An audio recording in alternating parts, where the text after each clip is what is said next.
Bom, nessa aula de mecânica nós vamos falar sobre as equações de Euler quando condições auxiliares são impostas, né? E a ideia é discutirmos uma condição nova que imponha uma solução específica para a função y de x que a gente observa na equação de Euler. Você tem uma solução y de x que em geral é aquela que minimiza ou maximiza o funcional. Essa é a nossa busca.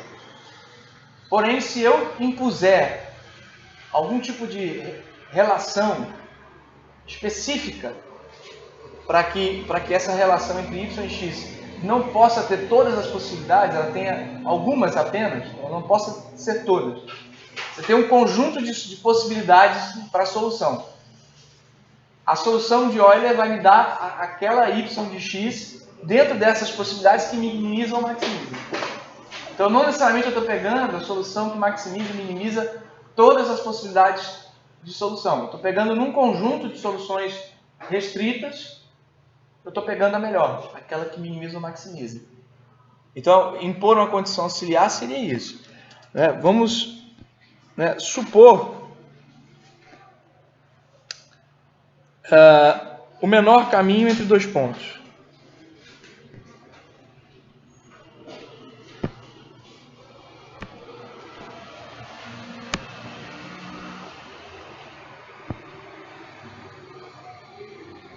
Numa mesma esfera, vou pegar o caso da geodésia, que a gente analisou na última aula. Sobre uma esfera.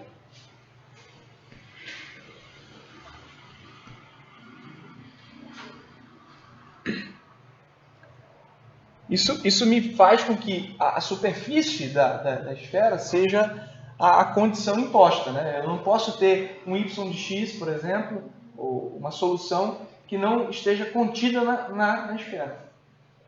A gente já discutiu esse problema, já resolveu ele na aula anterior, mas não com esse formalismo de condição imposta. A gente vai revisitar ele tentando introduzir esse formalismo de condição imposta. Então, a superfície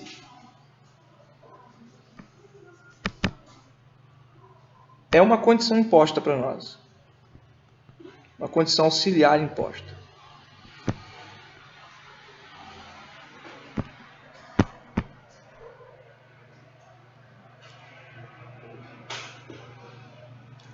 Matematicamente, a gente pode descrever essa condição auxiliar imposta nesse contexto. Você pode imaginar uma função g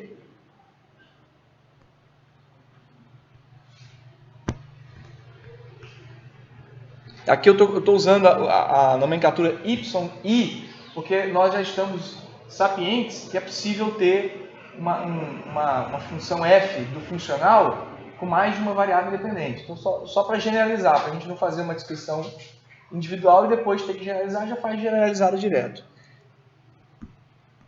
Eu tenho essa condição, essa função g, que não é a função f, igual a zero, onde eu posso escrever essa g como sendo isso aqui, ó.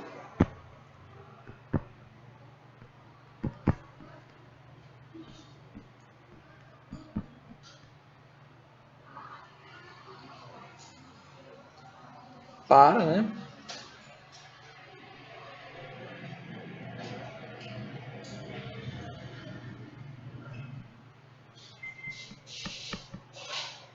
Então perceba que, no fundo, o que eu estou dizendo para você é que se você pegar um ponto qualquer, esse ponto tem coordenadas, x1, 2, 3. Se eu pegar essas coordenadas, calcular o módulo ao quadrado delas, no fundo eu estou calculando o tamanho do vetor. Esse vetor tem que ter tamanho r, ou no caso aqui, ρ. Significa que se você fizer a diferença entre a soma dos quadrados das componentes do vetor e esse ρ ao quadrado, isso tem que dar zero. Essa condição me garante que qualquer ponto na reta y de x que eu estou interessado está sobre a superfície. Então, se esse xi forem pontos descritos pela minha função yx, isso significa que a reta está sobre a superfície, quer dizer que eu aceitei ou satisfiz a restrição que era imposta, da geodésia, no caso.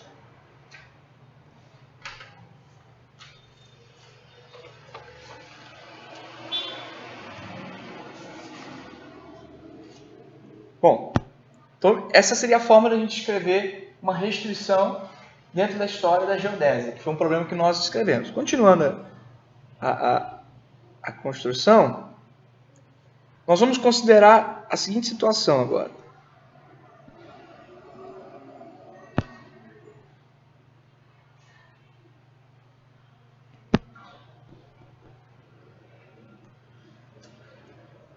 Você tem uma função f, que entra na integral do funcional. Essa f é uma f desse tipo aqui, ó.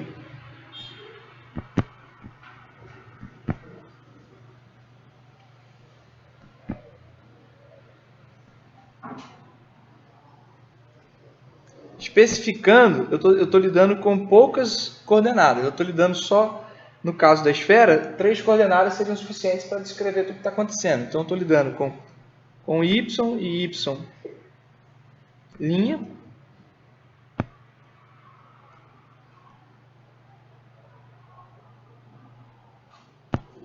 E estou lidando com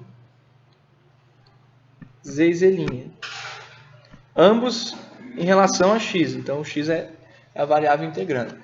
Se eu for aplicar a equação da derivada parcial do funcional em alfa, seguindo aquela lógica que a gente fez da função vizinhança e etc. tal, para muitas variáveis, eu teria isso aqui, ó.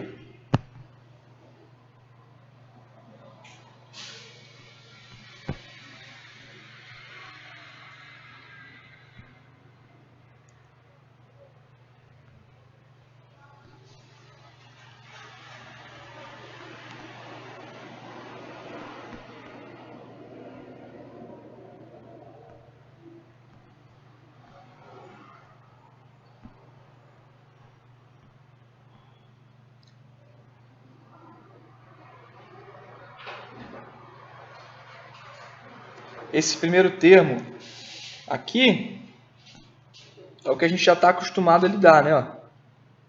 É o que a gente esperava de uma função, por exemplo, que fosse de uma variável só, um f só de y e x, seria assim, quando a gente fez a conta. Agora, considerando uma função de multivariáveis, eu teria um termo a mais, ó, que é o termo da parte multivariável.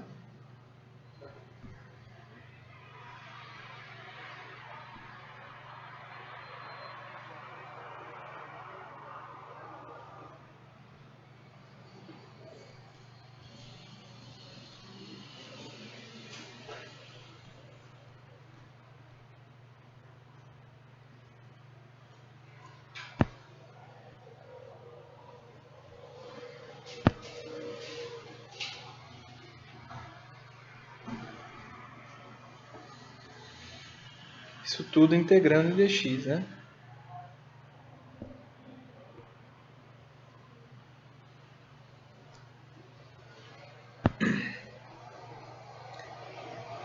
Agora a gente vai entrar com a equação de restrição, né?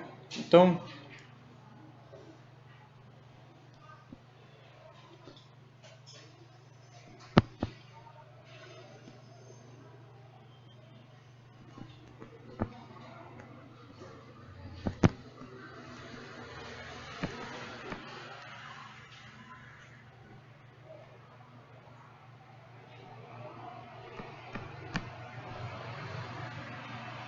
que é aquela equação que eu escrevi no início. Por exemplo, no caso da geodésia, eu criei a função g de y de x e disse que essa função aqui, que no caso, como a gente está lidando só com y e z, ela seria algo desse tipo aqui, ó.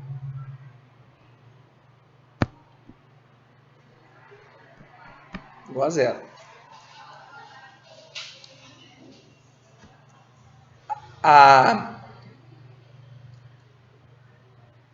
Quando você impõe esse g, você mexe exatamente nesses dois termos aqui, ó. nesse e nesse.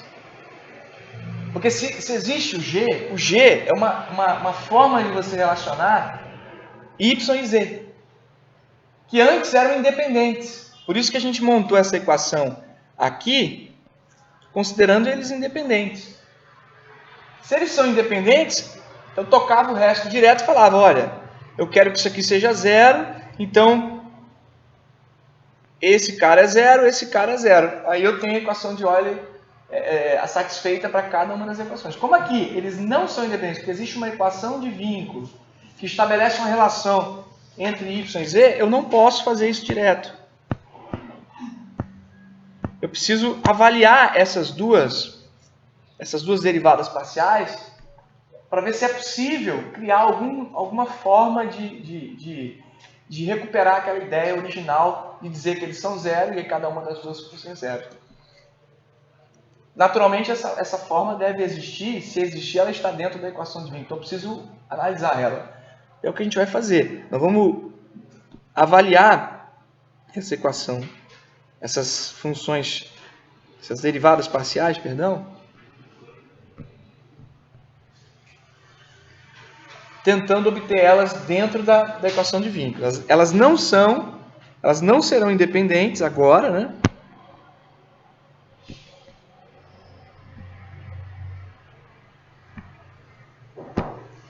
Elas não serão independentes porque você tem um vínculo.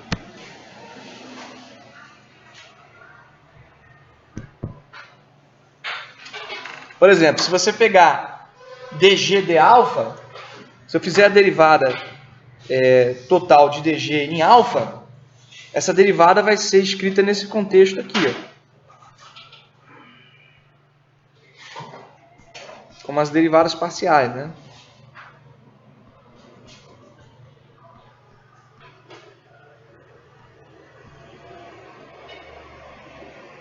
Então, é aqui o caminho. Esse é o caminho para a gente poder mexer. Esse é o caminho.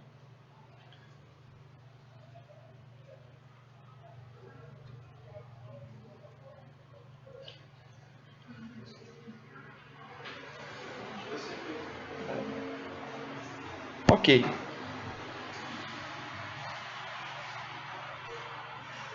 Então, eu posso, por exemplo, escrever assim, ó.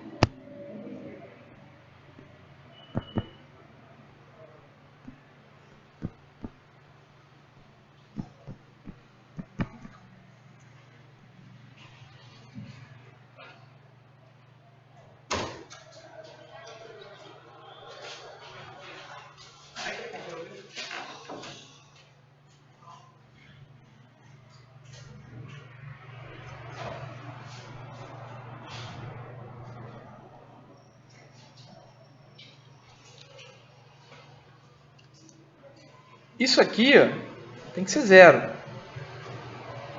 Zero porque a nossa equação ela é escrita nesse contexto. Não.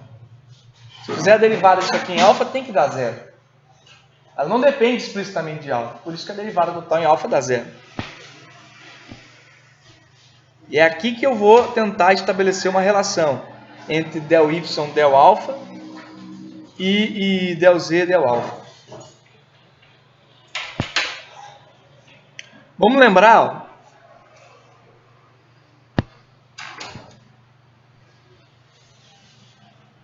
daquela construção que a gente faz da função vizinhança para poder chegar nas equações de Euler. Ó, a gente faz isso aqui. Aquele y que a gente vai encontrar na solução é um y desse tipo aqui. E o z vai acompanhar a lógica, já que ele é uma função adicional.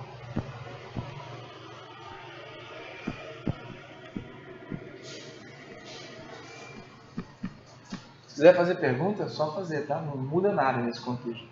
Só faça. Entendeu? Pode fazer a pergunta tranquilamente.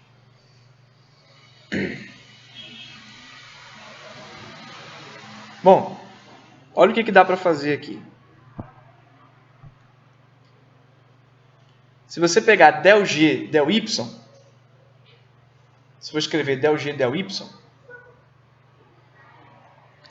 a partir dessas duas equações que a gente tem que adotar, se eu pegar as derivadas parciais em alfa, eu teria essa construção aqui. Ó.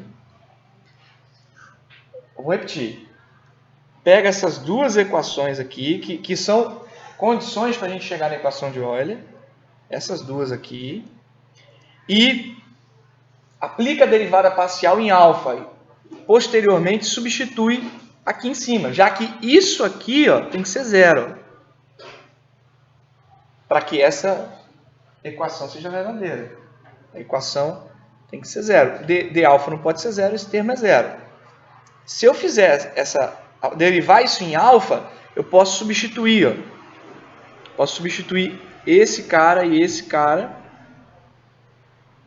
pela derivada parcial em alfa de cada um, já que eu considero o y e z na vizinhança da solução que eu quero. Olha o que vai acontecer. Nós chegaríamos nessa construção aqui. Ó. Se você fizer a derivada parcial em alfa da primeira equação, que é essa aqui, você vai chegar à conclusão que a derivada de y em alfa é eta 1 de x. E se você fizer a mesma coisa para essa daqui, você vai chegar à conclusão, e já aplicando essa equação aqui, vamos chegar na conclusão de que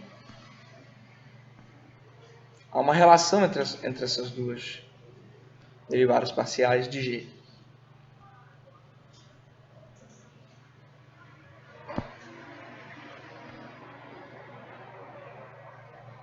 De posse dessa relação, eu posso, né, primeiro que isso aqui é uma relação de restrição também, ela é uma consequência da relação de restrição. E além disso, eu posso vir aqui e substituir nessa equação aqui, ó, especificamente nesse termo e nesse termo, eu posso substituir em eta 1 de x em del y del alfa e eta 2 de x em del z del x. É isso que eu vou fazer. E olha o que vai acontecer.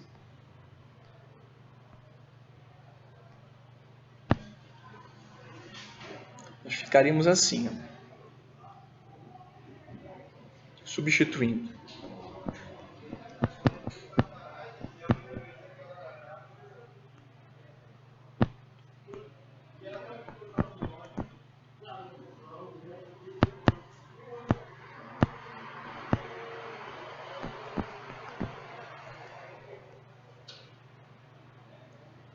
Ficaríamos com del j del alfa igual integral de x1, x2.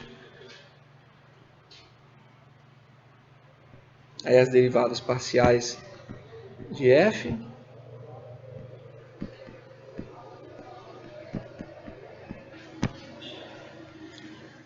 O eta 1 entra aqui, né? Eta 1 de x mais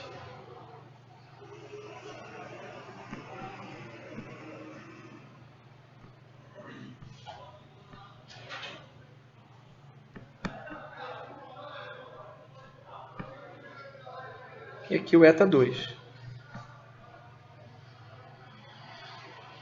E isso, naturalmente, nós queremos que no final seja zero.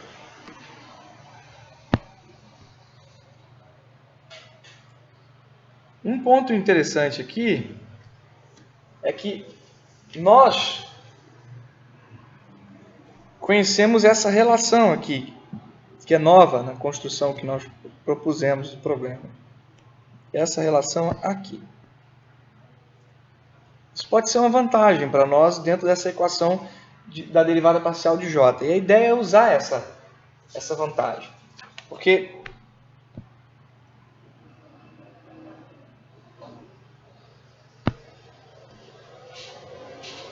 como você tem que eta 2 de x, eta 1, pode ser escrito através daquela equação, menos del G, del Y, sobre del G, del Z,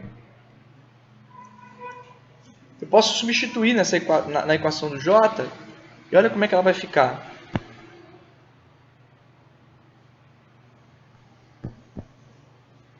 Vou pegar aqui, aproveitar o espaço um pouco melhor. O J del alfa, x1, x2.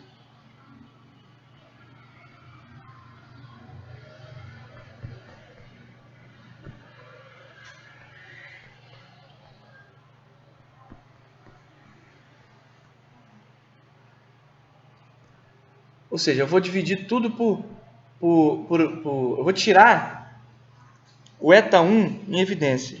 Eu vou pegar esse cara aqui e vou jogar ele aqui para fora do lado do dx. Só que para ele sair, eu preciso dividir aqui o eta2 por eta1 de x. Só que eta2 por eta1 de x é justamente isso aqui. E a equação vai ficar bem interessante. Ela fica assim.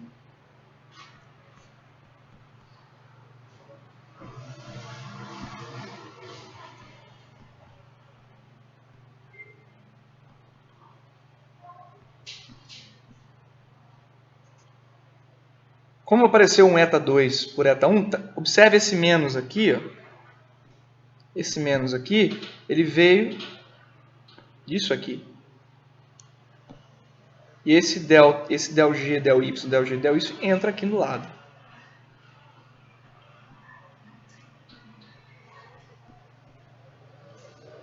Eu fecho a integral e aqui aparece o eta1 de x, dx. Agora, se eu disser que del J, del alfa é zero, eu preciso garantir que isso aqui seja zero. Apenas. E aí, olha que interessante.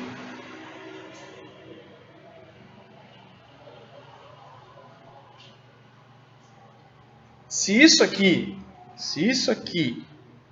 que eu acabei de sublinhar, se isso aqui é zero, eu vou poder escrever essa equação aqui.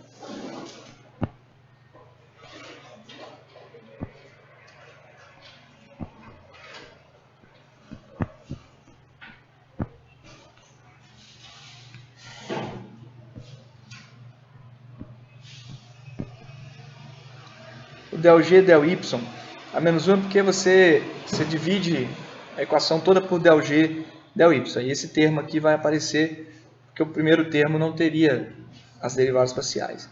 E isso tem que ser igual, como tem o sinal de menos, o lado do menos passa para a direita, para que você tenha essa relação aqui.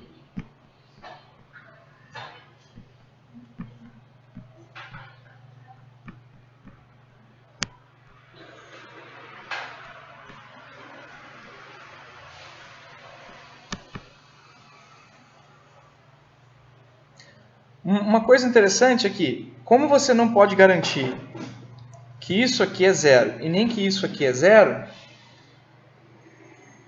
porque antes na equação de ordem a gente garantia que isso era zero. A gente não pode garantir que isso aqui é zero. Se isso aqui não for zero, se esse primeiro termo não for zero e o segundo também não for zero, esse e esse não necessariamente serão. Então isso tudo aqui não é zero. E deve depender de x, porque você está fazendo derivadas em x. Então, a gente costuma dizer que isso é, na verdade, igual a uma função lambda de x, ao invés de ser que é zero. O que importa é que se isso de fato for igual a lambda de x, nós teríamos duas equações.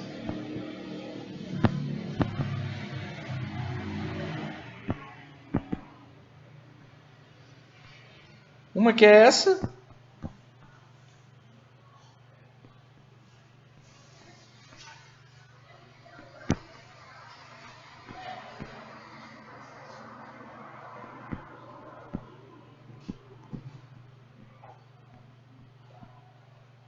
Uma que é essa.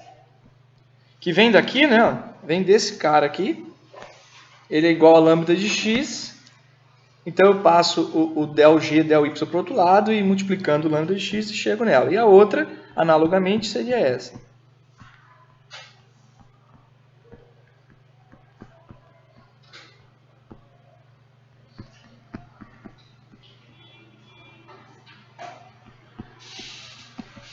Ou seja, eu tenho esse sistema aqui a resolver. Aí você poderia dizer como resolver esse sistema.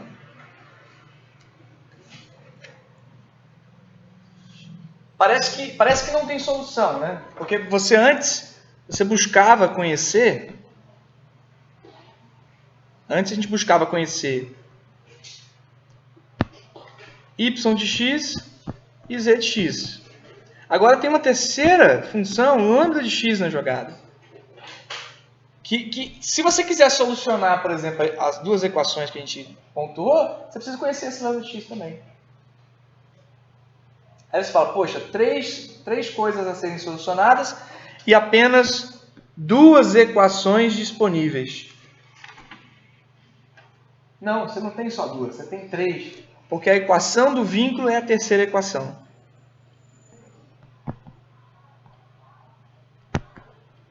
A terceira equação sai de g de yz de x igual a zero.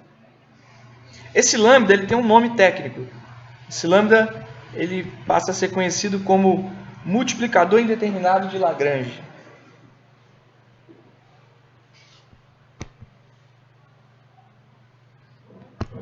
E o nome já diz muita coisa, né?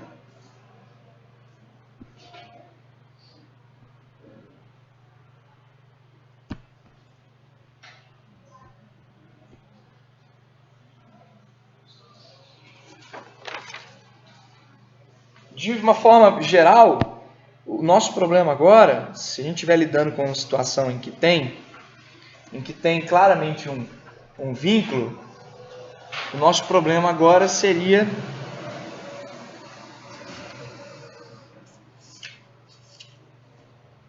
de forma geral, seria esse daqui.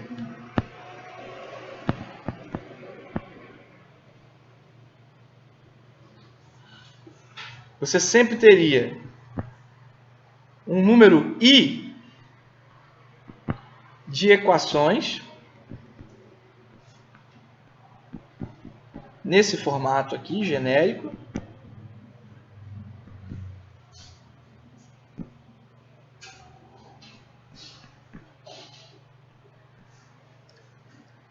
E os multiplicadores associados aqui.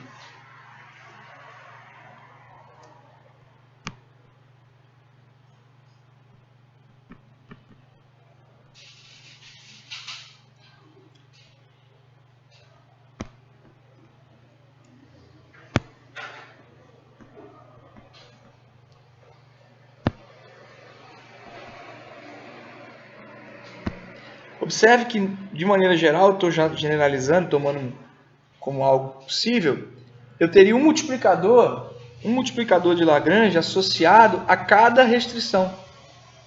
Se eu só tiver uma restrição, eu tenho um único multiplicador de Lagrange multiplicando pela... Se eu tiver várias restrições, J restrições, eu tenho J multiplicadores. E aí esses J multiplicadores entram em cada uma das equações para cada uma das variáveis a qual você busca a solução. O problema começa a ficar grande, né? Entende? Que a restrição torna o problema maior, porque ele é um problema que exige mais soluções. Mas não quer dizer que seja impossível de solucioná-lo. Pelo contrário, é possível solucionar. Vamos ver alguns exemplos, só para a gente ilustrar essa discussão. Vamos fazer uso aqui do exemplo 6.6 do livro Texto Médio. A descrição dele é simples. Você tem aqui um plano inclinado, uma angulação alfa, e você tem um cilindro. Oi. É 6.6? Obrigado. Então eu vou corrigir aqui. Então é 6.5. Obrigado. E observe aqui, você tem um cilindro. Eu vou até aumentar ele um pouquinho para poder ficar mais fácil para desenhar a estrutura, mas você tem um cilindro aqui em que ele vai descer o plano sem deslizar. Então eu posso pegar aqui o centro do cilindro e criar um parâmetro y aqui, que é a distância do centro até o topo do plano inclinado. E à medida que ele rotaciona, eu posso dizer que ele evolui aqui um ângulo θ. Então os meus parâmetros seriam y e θ. Se o plano é tal que o cilindro desce sem deslizar, existe um vínculo entre y e θ. Y é igual a r θ. Se não há deslizamento. Isso me retoma uma função g, que é exatamente essa daqui. Y menos r θ igual a zero. Porque a gente fez uma descrição para g igual a zero. Então perceba que eu forcei que g fosse zero. Só para ilustrar, aqui foi como a gente encontrou o vínculo, né? As derivadas parciais que nós precisaríamos aqui seriam del g, del y, que vai dar 1, e del g, del θ, que é menos r. Então essas derivadas parciais aqui, elas já, de certa forma entrariam nessas duas equações, substituindo esse termo e esse termo, no caso para y e θ. Aqui a gente está fazendo para y e para z, mas percebe-se. Você teria que conhecer o f, que também nós conhecemos a partir da construção integral. Então, eu substituiria o f e as suas derivadas parciais. O dx automaticamente seria aplicado, né? Provavelmente as equações ficariam apenas em função de y, θ e lambda de x, na qual esse lambda está associado ao vínculo. Só existe um vínculo, só existe um lambda. Então, só para ilustrar, eu não vou resolver agora esse problema especificamente, não é o alvo da aula, mas nós ficaríamos com algo parecido com isso aqui.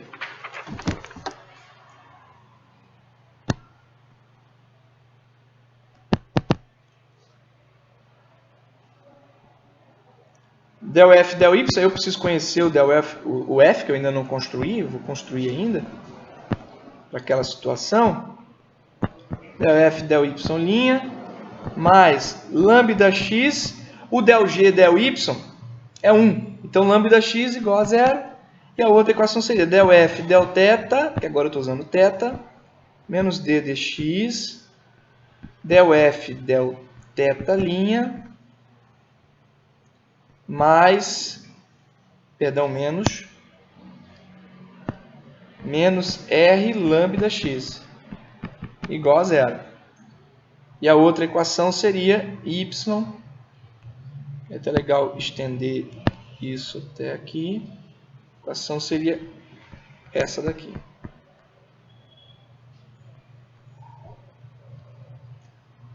Continuando, a gente, naturalmente, como eu já disse, provavelmente o dx aqui seria um t de tempo. Provavelmente para esse problema nós usaríamos x como sendo tempo. E o funcional seria algum parâmetro relacionado ao tempo. Então a solução aqui nos forneceria um y de t, um θ de t, né, e um lambda de t. Se a gente fosse capaz de solucionar. Não é o alvo nesse momento, a gente não vai resolver isso agora, mas é possível e nós faremos isso oportunamente.